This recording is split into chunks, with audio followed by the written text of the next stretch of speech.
Hey, what's up everybody? Thanks for tuning into another video. In this one, we're going to be reviewing Vic Mensa's latest EP, V-Tape. Vic Mensa is a Chicago-based rapper, singer, and activist. He signed to Jay-Z's Roc Nation and is a former member of the genre-blending band Kids These Days. He was also a part of the XXL freshman class of 2014, which in my opinion is one of the more important covers of the series. It featured Chance the Rapper, Isaiah Rashad, Rich Homie Quan, Ty Dolla $ign, just to name a few. Besides the music, I mentioned that Vic was an activist. He's the founder of the foundation Save Money, Save Life. According to their website, their mission is to use art and entertainment to foster sustainable change. It goes on to say that their overall purpose is to highlight and empower Black, Indigenous, and people of color. They do this by curating events and knowledge to engage the community. They've done a lot of great initiatives, and if you want to donate, I'll leave the link in the description. Currently, they're holding a back-to-school and COVID relief effort called Year of the Youth. So I first heard of Vic Mensa back in 2015 on Kanye's Wolves,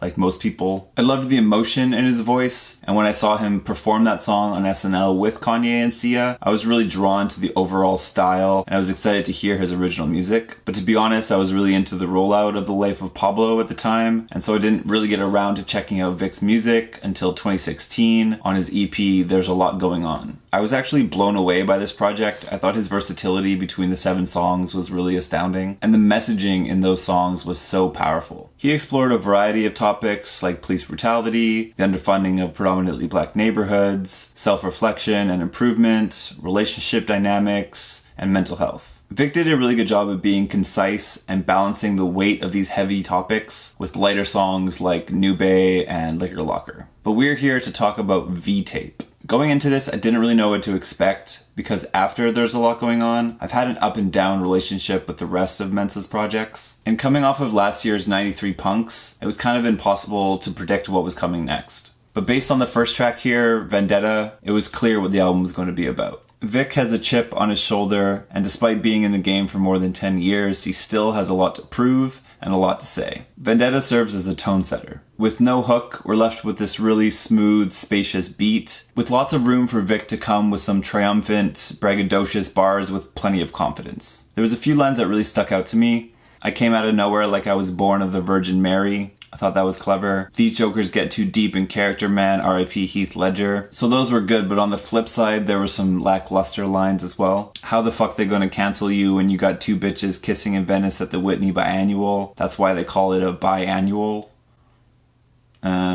Yeah. Had threesomes in Sweden at the Four Seasons. Way I run it up, think I need me an orthopedist. I think Vic can be so clever at times, but just as often, there's a bunch of corny lines kind of sprinkled throughout. But rarely are they like super cringe, and at least I get a laugh or 2 out of them, so it's not the worst thing. And I'm not gonna say he's not a skilled writer because of a couple corny lines. I mean, look at Eminem. So the confident energy continues with Machiavelli, and he lets you know with his first line what he's trying to do here. Back to reclaim my throne of the Prince of the City. Simple and to the point, but there are a plethora of really clever lines here as well. Combine that with an amazing beat with some awesome horn sections. This is definitely in the top tier of Vic's catalog. The outro is really nice and it winds down the energy, but then it's also why I'm confused about the next song. The energy shoots right back up again with Dirt on My Name, which I think is the first misplacement on this project. Thematically, it fits, I guess. You know, people hate on him too much and he doesn't get the credit he deserves, etc. But aesthetically, I don't think it fits at all. For what it is, it's okay, I guess, but I think it belongs somewhere else. The beat has this hypnotic, satisfying quality to it. It's something you'd expect to hear Tyga on, but eventually the repetition wears out its welcome and it really grates on your nerves by the end of the song. It would have benefited from some sort of switch up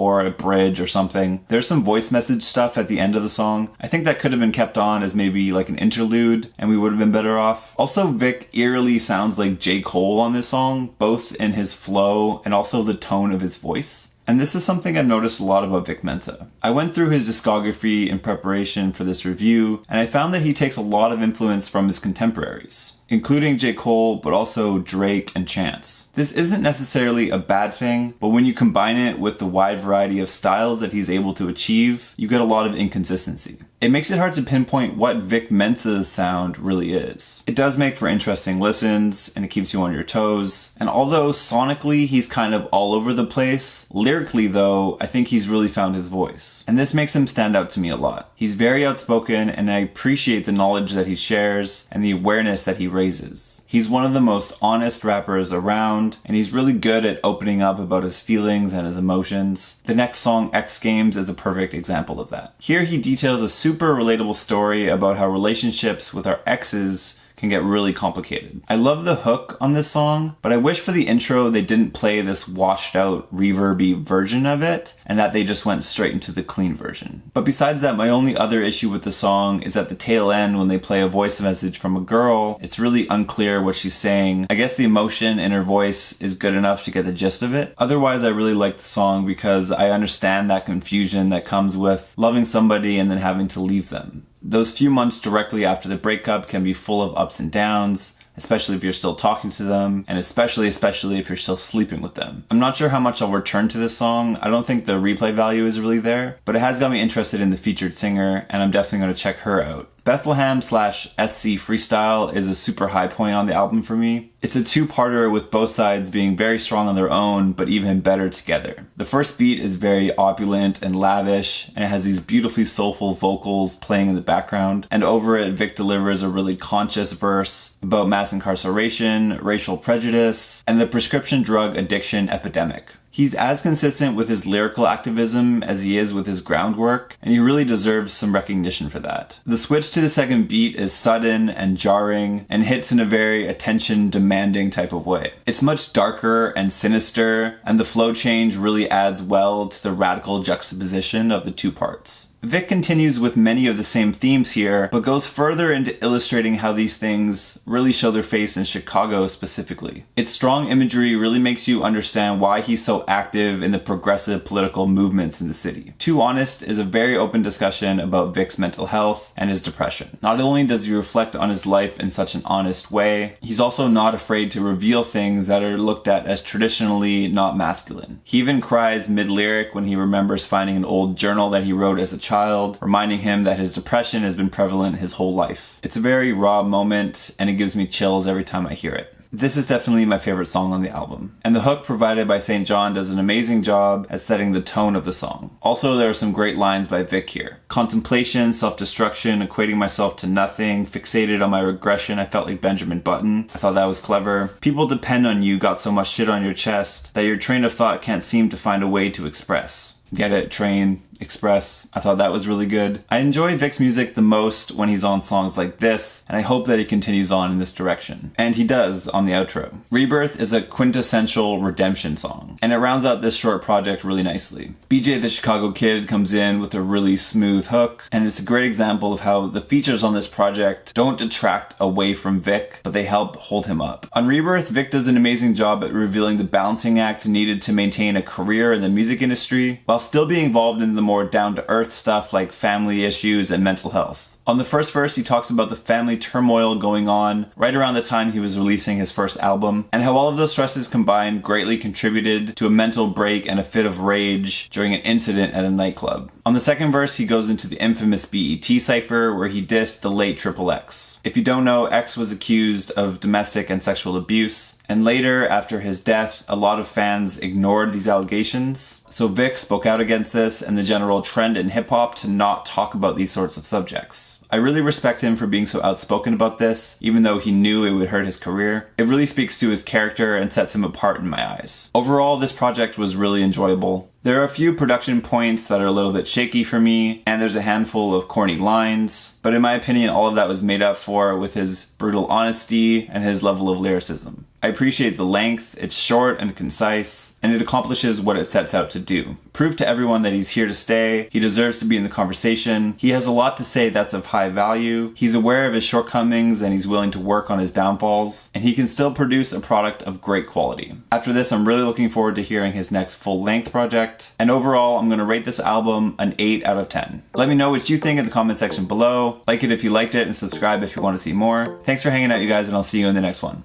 Bye.